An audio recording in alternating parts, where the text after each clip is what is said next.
Ya, selamat malam semuanya, selamat malam teman-teman sekalian. Terima kasih karena telah menghadiri diskusi pada malam hari ini ya. Karena ini salah satu diskusi tematik yang akan terus berjalan tiap minggunya, tiap hari Jumat jam 7 malam. Itu sampai tanggal 18 Maret yang mengangkat mengenai filsafat perubahan iklim. Mungkin teman-teman sekalian sering baca atau mendengar atau ikut diskusi dan kajian berkaitan dengan perubahan iklim, tapi mungkin kajian-kajian tersebut lebih pembahasannya lebih pada ranah yang kebijakan, sains dan semacamnya.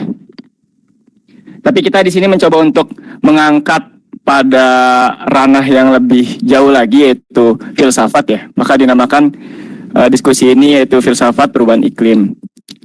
Nah, sebagai pengantar, kenapa perubahan iklim ini kita angkat ya sebagai diskusi? Karena menurut hasil dari penelitian ya, yang dinamakan Planetary Boundaries, itu yang pertama kali dirilis pada tahun 2009 dan diketahui oleh Johan Rockström, menyatakan bahwa sebenarnya planet bumi ini memiliki 9 batas ya. 9 batas yang kaitannya itu dengan alam atau lingkungan di planet atau dalam skala biosfer ya, skala planet. Nah, ternyata sampai saat ini dari 9 batas planet itu 4 diantaranya telah melampaui batas ya, atau mungkin bagi para ilmuwan itu sudah melampaui batas resilience ya dalam bahasa ilmu lingkungannya, resilience atau daya pulih gitu. Nah, salah satunya adalah perubahan iklim ya. 4 tahun ke belakang, khususnya satu dekade lah ya bisa dibilang, sudah banyak sekali wacana-wacana terkait perubahan iklim, terkait kebijakan atas perubahan iklim, lalu temuan-temuan yang di situ menyatakan bahwa khususnya dalam IPCC ya, atau panel antar negara atau pemerintah yang memang di situ diisi oleh para ilmuwan atau saintis yang sangat kompeten di bidang perubahan iklim ini. Itu sampai sejauh ini masih bisa dibilang masih belum menemukan jawaban ya atas bagaimana cara menanggulangi perubahan iklim ini yang konkret ya. Jadi di situ perlu tinjauan filosofis ya yang mendalam. Nah, kita lihat bahwa epos perubahan iklim ini sebenarnya lebih pada epos manusia ya. Kalau misalnya dalam prasejarah, epos perubahan iklim itu kan lebih pada epos-epos yang berkaitan dengan lingkungan itu sendiri atau kejadian alam yang merubah iklim itu sendiri, dan skalanya pun tidak terlalu besar. Dalam artian kalau misalnya kita lihat meninjau data dari IPCC, itu kan kita batas suhu global itu sampai 1,5 derajat Celcius ya ditahan ya. Tapi ada juga beberapa penelitian yang mengatakan bahwa sebenarnya ini bisa melebihi dalam beberapa tahun ke depan ya. Bahkan apa yang sudah diusung oleh IPCC itu bisa sangat terlampaui ya.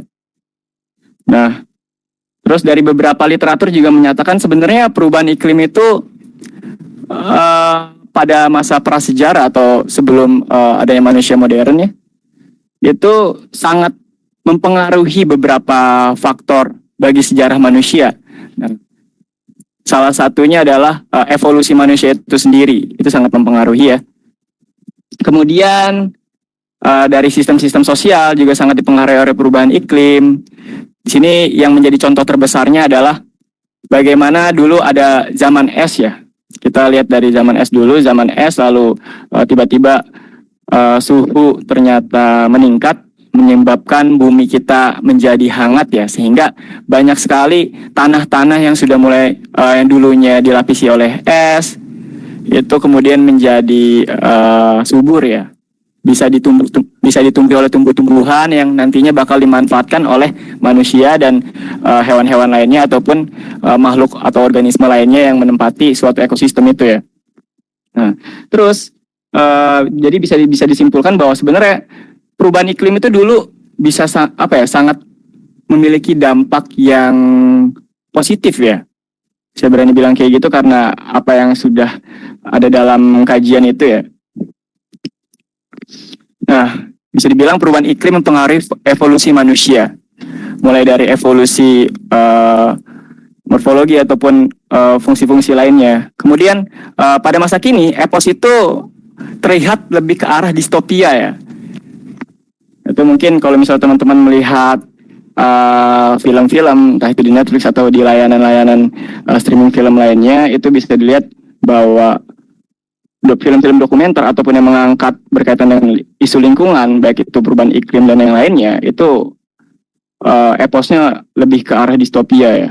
Nah, kita akan lebih mendiskusikan pada hal ini ya, pada perubahan iklim yang saat ini ya, yang bisa disebut pada era antroposen ini gitu.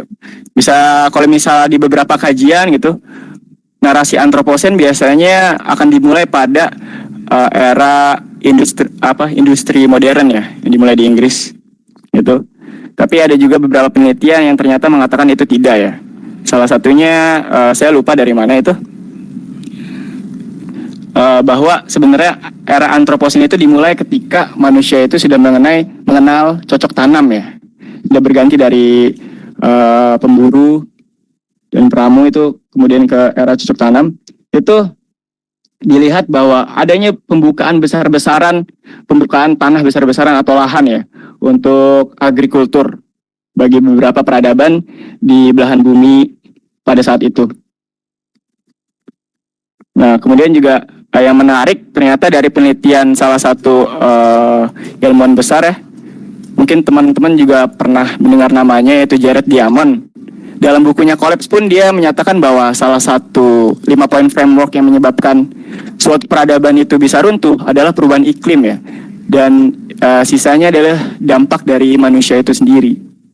Baik, mungkin bisa dibilang pada perubahan iklim atau epos perubahan iklim selanjutnya itu bisa menyebabkan kepunahan massal ke-6 ya. Seperti kalau teman-teman pernah membaca bukunya Elizabeth Kolberg ya, itu dia menyatakan perubahan iklim memang menjadi salah satu sentral dalam kepunahan massal ke-6 ya. Baik, langsung aja ini kita mulai diskusi kali ini. Itu tadi sedikit pengantar dari saya.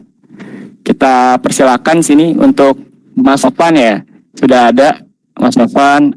Saya Rais Anggito akan menutup tadi rangkaian dari pembuka. Langsung saya serahkan kepada Mas Novan, waktu, layar, dan tempatnya dipersilakan ya. Selamat malam semuanya. Tadi udah dijelasin sama Mas Anggito ya, kita malam ini mau memahami tentang apa sih perubahan gitu. Nah, tapi sebelum kita memahami apa itu perubahan, yang pasti sebelumnya kita akan aku mau memberikan beberapa gambaran perjalanan tentang pemikiran tentang perubahan itu sendiri gitu. Nah, ini akan dimulai dari filsuf klasik. Ada satu filsuf klasik namanya Parmenides. Nah, Parmenides ini seorang filsuf Yunani ya. Dia itu seorang filsuf yang cukup radikal ya dalam menolak segala bentuk perubahan gitu. Jadi Parmenides itu dikenal sebagai pendiri Eleatic School of Philosophy yang mengajarkan secara ketat gitu tentang pandangan monistik tentang realitas. Jadi filsafat monisme itu meyakini bahwa dunia yang masuk akal itu cuma satu gitu. Jadi cuma satu, sangat mendasar, kemudian bersubstansi, kemudian emang benar-benar ada, eksis, dan tidak dapat diciptakan dan dihancurkan. Jadi Parmenides itu mengklaim kalau gak ada yang namanya pergerakan atau perubahan. Jadi itulah bentuk-bentuk yang mustahil gitu. Dan perubahan itu dianggap sebagai kemustahilan, dan persepsi indera manusia itu gak bisa diandalkan untuk memahami kebenaran gitu. Jadi klaim eleatik bahwa semua adalah satu dan tidak berubah itu cukup berpengaruh besar ya pada filsuf dan aliran pemikiran selanjutnya gitu. Salah satunya Gorgias di tahun 427 sebelum Masehi.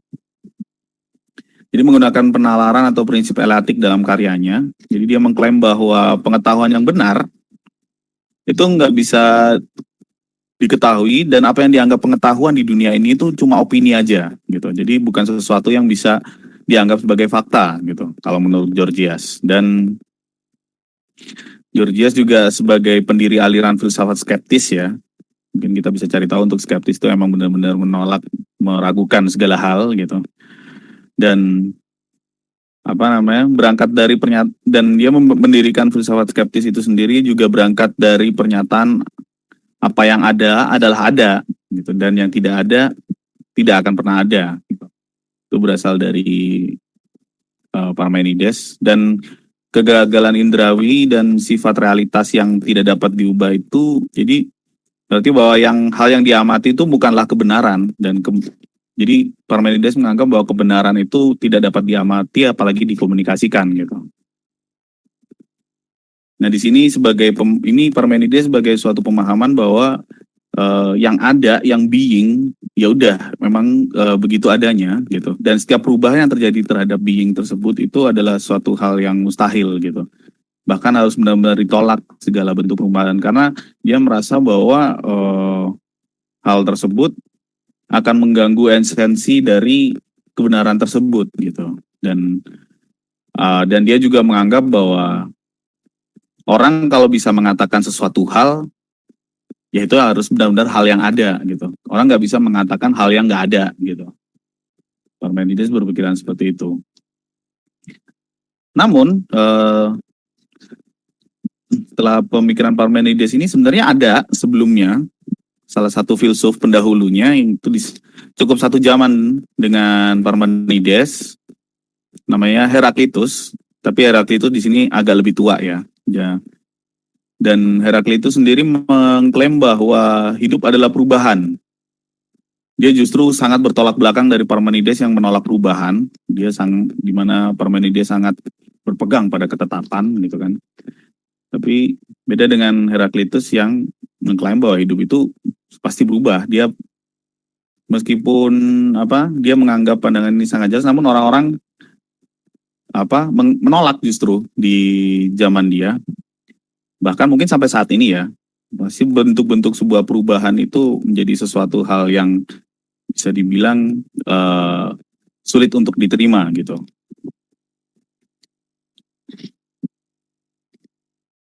Nah di saat yang sama gitu, di tahun 500-an sebelum Masehi, ada juga dari timur Siddhartha Gautama gitu, bahwa dia juga mengakui aspek yang penting yang sama dari kehidupan itu tidak ada yang permanen, dan dunia yang nampak atau yang dapat diamati itu selalu berubah, dan memahami bahwa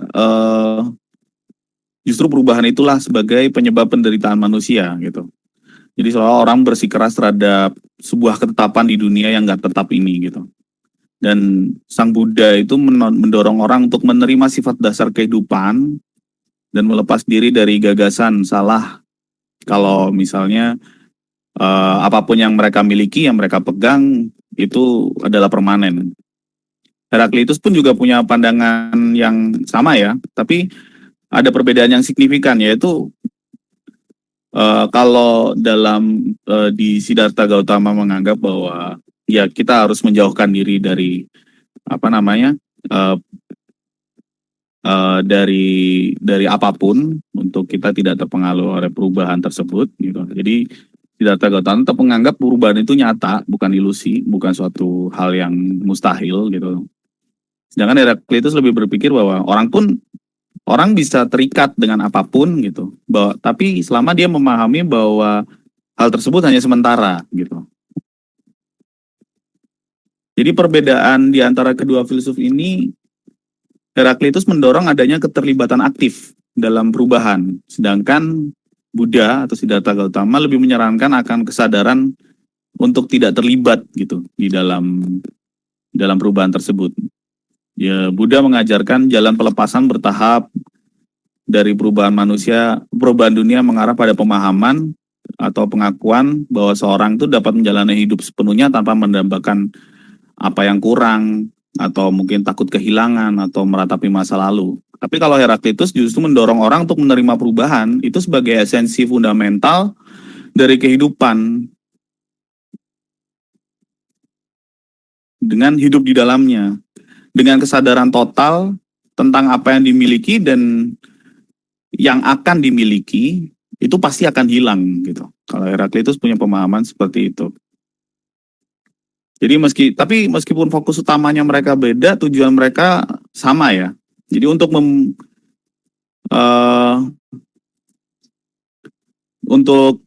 membangunkan orang-orang yang berpegang teguh pada apa yang mereka ketahui melalui ketakutan dan ketidaktahuan dan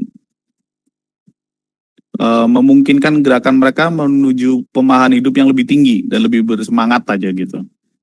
Dan Heraklitus juga mengklaim bahwa penyebab dari segalanya ini, mengklaim bahwa ada api sebagai energi transformatif gitu. Karena semua kehidupan, sifat dasar kehidupan adalah perubahan dan transformasi yang diwujudkan itu diilustrasikan sebagai api. Jadi api itu bisa mengubah daging mentah menjadi makanan. Kalau dimasak, kemudian kalau ada api yang dingin bisa jadi hangat, kayu bisa menjadi abu, kegelapan bisa menjadi terang. Nah, karena itulah dia mengklaim api itu sebagai first cause gitu, kayak penyebab pertama gitu. Dan ada kutipan Heraklitus yang sering disalahartikan gitu ya. Kalau ada kutipan dia yang mengatakan, kamu tidak mungkin 2 kali menjejakkan kaki ke dalam sungai yang sama gitu. Yang sering diterjemahkan seolah-olah di sungai yang sama kita tuh antara menjejakkan atau tidak gitu. Tapi yang dimaksudkan Heraklitus itu sebenarnya adalah bahwa dunia itu berada dalam keadaan perubahan yang konstan gitu. Dan ketika seseorang dapat melangkah dari tepi sungai ke dasar sungai, seorang tuh berjalan sebelumnya dan kemudian air yang mengalir di atas kaki orang tersebut tidak akan pernah menjadi air yang sama yang mengalir bahkan saat sebelumnya. Jadi kayak airnya itu bahwa air yang menerpa kaki orang itu bukanlah air yang sama, walaupun mungkin bisa dikatakan kalau secara sains ya mungkin substansinya sama ya. Nah, dengan cara yang sama dari waktu ke waktu kehidupan juga selalu berubah dan menurut pandangannya seorang bahkan tidak akan pernah dapat mengandalkan kepastian bahwa ketika dia masuk ke sebuah ruangan yang sama di sebuah rumah seseorang gitu, itu adalah tempat yang sama gitu ketika berada di waktu yang lain gitu.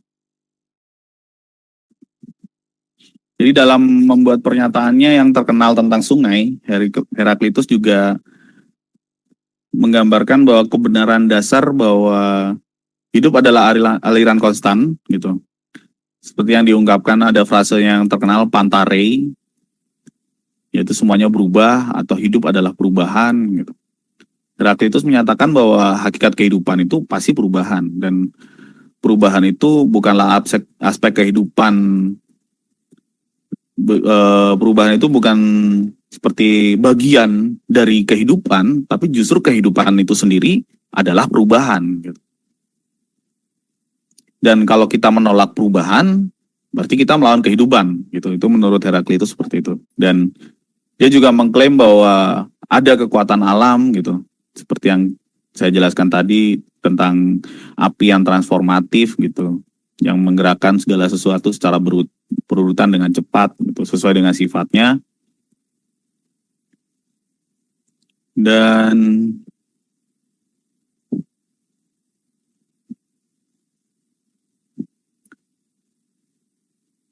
itu dikenal sebagai logos ya. Kalau dalam bahasa Yunani itu artinya kata gitu, yang menanamkan segala sesuatu, tapi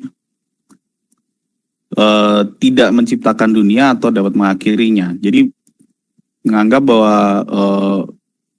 segala sesuatu beroperasi secara alami sebagai perubahan, tapi manusia menolak aliran alami ini dan karena ini menyebabkan manusia itu sendiri dan mengalami penderitaan karena ketidaktahuan mereka tentang sifat kehidupan. Heraklitus juga menulis, bagi Logos segala sesuatu indah, baik dan adil, tapi manusia menganggap hal tersebut tidak adil, gitu. Dan Heraklitus pun mengambil posisi bahwa yang nyata itu cuma perubahan, jadi nggak ada identitas, tidak sama seperti yang dikatakan tadi, kayak kita nggak mungkin melangkah ke sungai yang sama 2 kali gitu. Nah dari sini pun akhirnya kita berangkat ke satu filsuf setelahnya gitu, yaitu Plato ya. Dimana Plato ini kemudian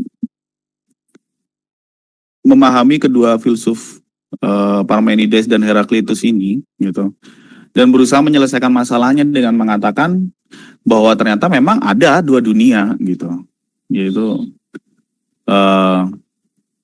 ada dunia nyata dan dunia yang sempurna, nggak berubah gitu, dunia yang benar-benar masuk akal gitu.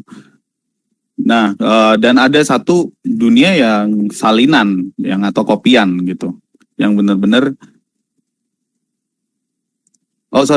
jadi ada 2 dunia, yaitu dunia yang nyata, yaitu yang sempurna dan tidak berubah, dan dunia yang masuk akal gitu, yang kita rasakan semua sekarang ini gitu, yang dunia fisikal yang bisa kita lihat sekarang ini gitu, yang dianggap Plato sebagai salinan tidak sempurna dari dunia forma atau dunia nyata. Ya, yang namanya dunia salinan atau dunia yang kopian gitu, itu pasti jelas tidak sempurna gitu kan. Dan begitu juga apa yang dinampakkan, apa yang kita persepsikan terhadap dunia fisikal tersebut. Nah, termasuk di sana adalah ilusi-ilusi itu, penampakan-penampakan perubahan gitu, serta ilusi-ilusi yang sudah dikenal,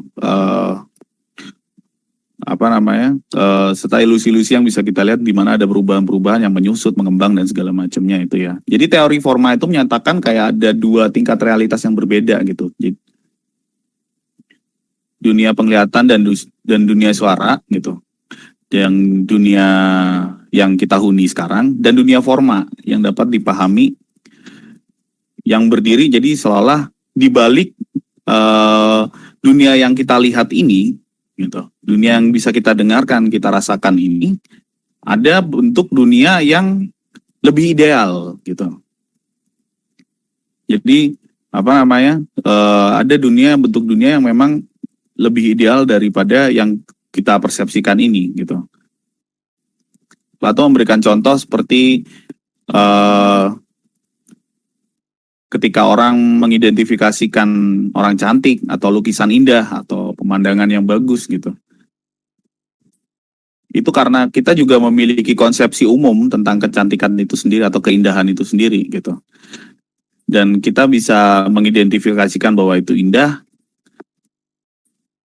atau lukisan itu bagus atau indah atau estetik dan segala macamnya, itu karena kita punya konsepsi tersebut gitu, konsepsi keindahan yang secara abstrak. Jadi dengan kata lain, hal-hal indah yang dapat kita lihat ini menjadi indah ya karena memang kita berpartisipasi gitu, atau mungkin kita adalah bagian dari pemahaman bentuk kecantikan yang umum gitu. Sedangkan untuk forma kecantikan, jadi dari esensi tertinggi yang ideal dari kecantikan sendiri itu akan terlihat sendiri, itu dianggap nggak kelihatan, abadi dan tidak berubah gitu, nggak seperti yang di dunia nyata gitu, yang bisa jadi tua dan kehilangan indahnya ya. Jadi teori forma itu kayak membayangkan seluruh dunia bentuknya seperti itu gitu. Jadi di mana dunia yang ada itu nggak ada hubungannya dengan ruang dan waktu, di mana keindahan, keadilan, kebenaran dan kesederhanaan jenisnya tanpa ternoda oleh perubahan atau ketidaksempurnaan yang terlihat. Jadi memang konsepsi Plato terhadap forma itu sendiri cukup berbeda ya dari dialog ke dialog dia yang dituliskan gitu. Jadi dia belum pernah menjelaskan secara sepenuhnya gitu. Bagaimana begitu banyak aspek teori gitu yang untuk menginterpretasikannya gitu.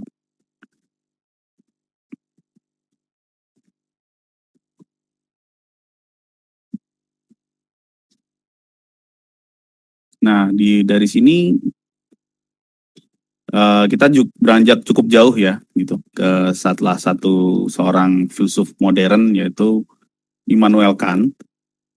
Bisa dibilang ini salah satu filsuf yang memang cukup berpengaruh ya di dunia filsafat sampai sekarang gitu ya. Karena bisa dikatakan filsafat setelahnya Kant itu adalah kelanjutan dari filsafat Kant itu sendiri gitu dalam proses pemahaman tentang realitas gitu. Nah, pemahaman Kant tentang perubahan justru berbeda dengan Plato ya. Hampir mirip sih, hampir mirip sedikit, cuma ada perbedaannya bahwa kalau Plato mengatakan perubahan itu adalah ilusi gitu.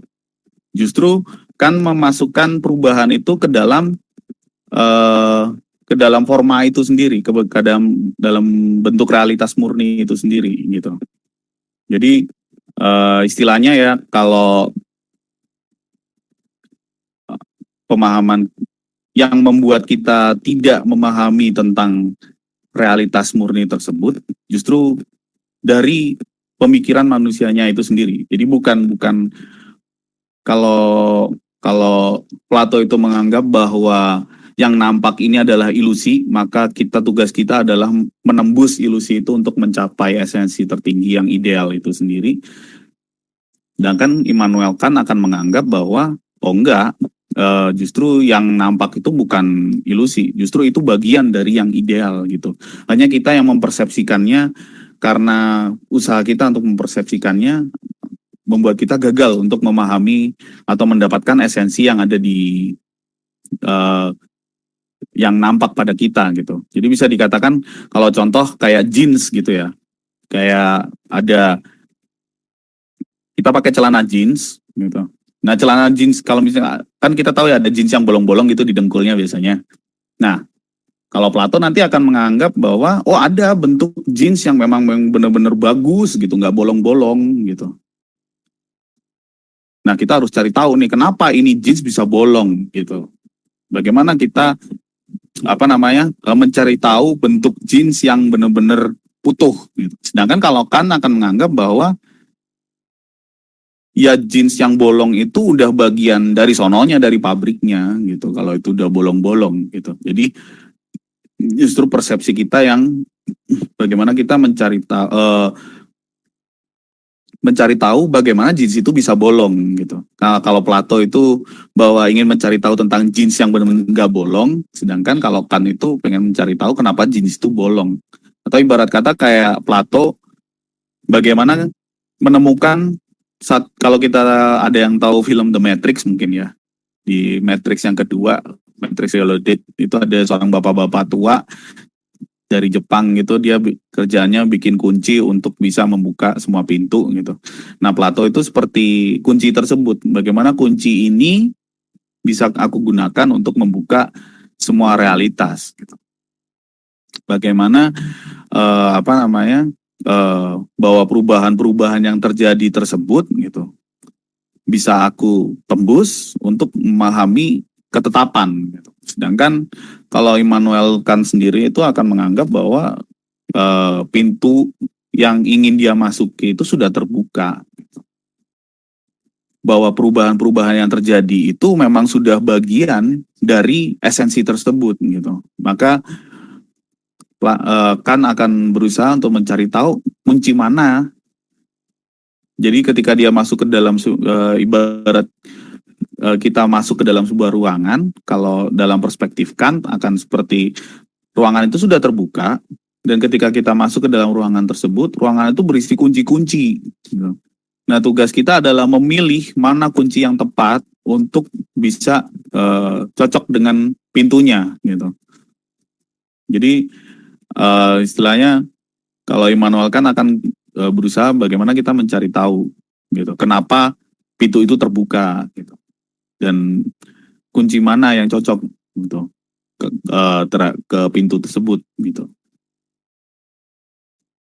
Jadi apa namanya? Nah, dari situ kan seperti yang kan bilang bahwa ya yang menggagalkan manusia untuk memahami esensi murni tersebut adalah reason gitu. Bagaimana persepsi kita terhadap perubahan-perubahan yang terjadi itu tadi gitu. Jadi bahwa kan akan menganggap bahwa perubahan itu justru memang bagian dari ketetapan tersebut gitu. Tetapi bagaimana kita mempersepsikan ketetapan tersebut, ketetapan tersebut di balik perubahan-perubahan itu tadi gitu.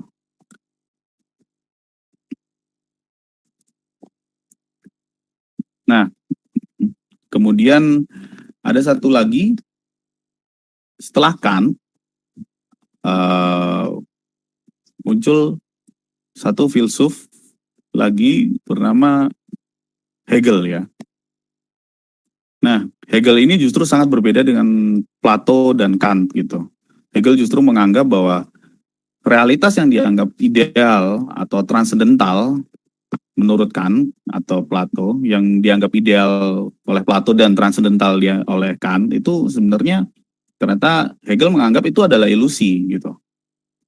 Sedangkan yang nyata adalah proses kemenjadian menuju ilusi tersebut, di mana proses kemenjadian tersebut mengandung esensi bahwa tidak ada yang ideal atau yang transendental. Justru dalam kemenjadian tersebut terkandung sebuah kebenaran, sebuah esensi. Dalam proses kita mempersepsikan tersebut lah yang membuat kita memahami bahwa justru perubahan itulah yang penting gitu. Bukan esensi dibalik dari perubahannya, bukan sesuatu yang ideal yang ada di balik perubahan tersebut, tapi justru malah esensi utamanya adalah kemenjadian itu sendiri, proses dari proses perubahan tersebut. Nah, di sini memang Hegel bisa dibilang di awal kita membicarakan tentang Heraklitus ya. Dan Heraklitus itu sendiri memang punya pengaruh yang sangat besar terhadap Hegel gitu dalam pemahamannya mengenai becoming, karena dari situlah Hegel memahami tentang pentingnya perubahan, pentingnya perjuangan untuk mencapai sebuah perubahan itu sendiri gitu, dan bahwa untuk memahami perubahan yang membedakan mungkin kalau Heraklitus ya menganggap ya perubahan aja gitu, sedangkan di Hegel ada dialektika di sana.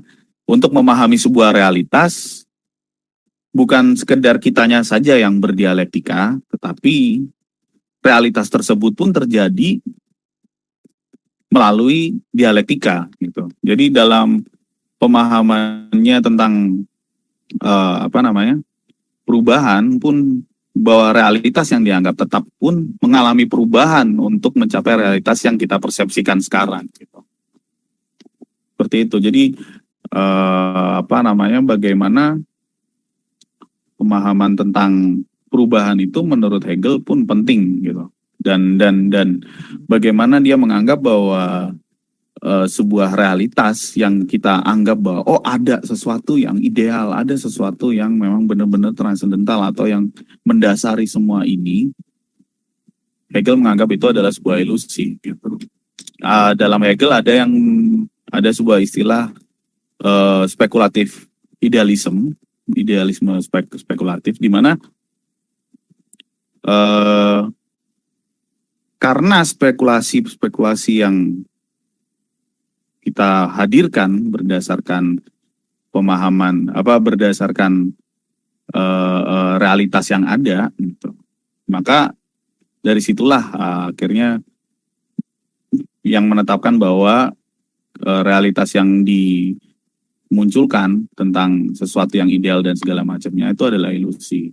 Bisa dianalogikan seperti ini, ada contoh gitu ya. Ada seorang cewek gitu.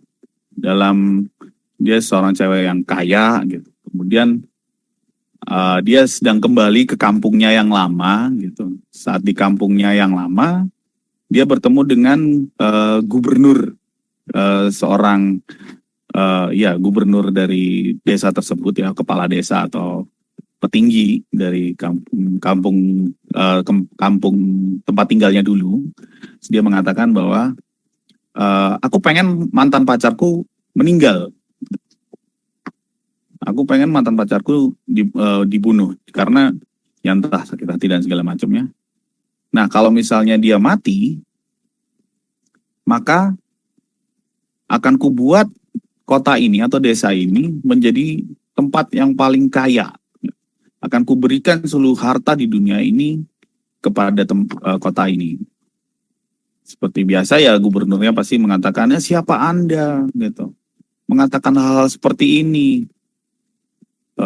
Jangan kira kami akan merelakan satu nyawa penduduk kami yang berharga hanya demi keinginan-keinginanmu yang gak jelas itu. Gitu. Tapi si cewek kemudian mengatakan, ya serah, ya, kita lihat aja nanti. Gitu. Dan ternyata berita ini pun telah menyebar ke seluruh tempat. Gitu. Udah menyebar kemana-mana, orang mulai mempersepsikan. Jadi si cowok ini ternyata seorang penjual di toko, sebuah toko-toko yang cukup ramai dikunjungi oleh pengunjungnya, dan dia melihat bahwa kenapa orang-orang di sini kok tiba-tiba menjadi sangat konsumtif gitu. Mereka mulai membeli hal-hal yang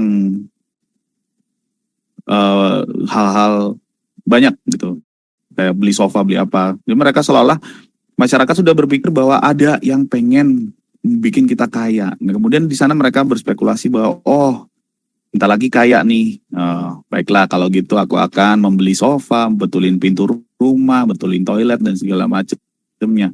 Di sana mereka sudah mulai berspekulasi tentang hal-hal bahwa mereka itu udah kaya, padahal belum gitu, secara mindset gitu. Tapi mereka nggak berpikiran bahwa kita harus membunuh cowok ini gitu. Cowok pemilik toko ini yang sekaligus mantan pacarnya cewek yang menyajikan kekayaan tersebut gitu. Tapi lambat laun berjalannya waktu gitu, orang-orang mulai mempertanyakan, kok kita masih belum mencapai titik tersebut ya.